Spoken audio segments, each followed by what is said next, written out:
সেই আনন্দে আমি গ্রামের সবাইকে মিষ্টি খাওয়াচ্ছি। তুমি একটু মিষ্টি মুখ করো আমার না। আমায় ক্ষমা করবেন কর্তামা, আমি মিষ্টি খেতে পারবো না। কেন, কি সমস্যা?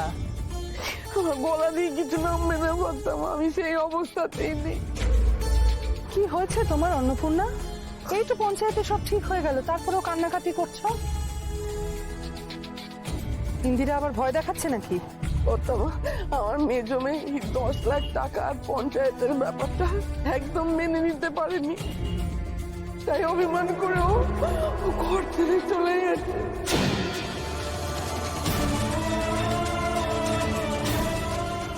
সে কি?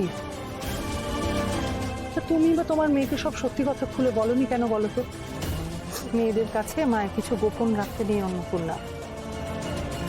সন্তান তো ঠিক আছে, অভিমান করে গেছে, আবার ফিরে আসবে, তুমি চিন্তা করো না। না কর্তামা, ও আমার মেয়ে জমে রাত সহজে নামে না। আমি এখন আসি কর্তামা। অন্নপূর্ণা, তোমার ফোনে তোমার মেজমের ছবি আছে? এটা স্নেহার বোন। আমাকে একটু দেখাবে? তো আছে, আপনি একটু খুলে নিন।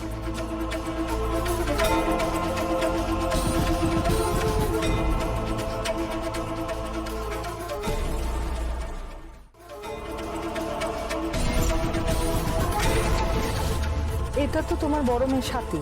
হ্যাঁ কর্তামা, পরের ছবিগুলো দেখুন।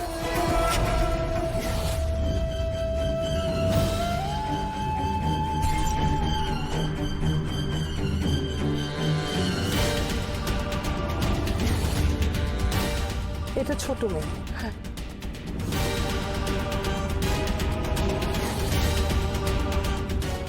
এই দেখো, এটাতে তোমরা 4 জন আছো, অথচ তোমার মেজমের মুখটাই দেখা যাচ্ছে না।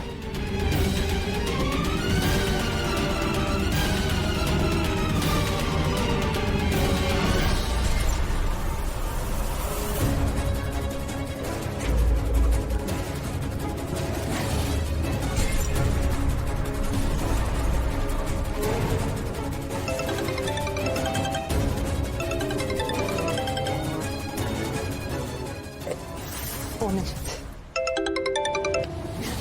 হ্যালো সাথী। মা মা তুমি তাড়াতাড়ি বাড়ি চলে এসো মা, শেখরদা বাড়িতে এসেছে। আর শেখরদা বললো শেখরদা ঠিক স্নেহাকে খুঁজে নিয়ে আসবে, তুমি তাড়াতাড়ি বাড়ি চলে এসো মা। আমি আসছি, আমি এখনই আসছি মা।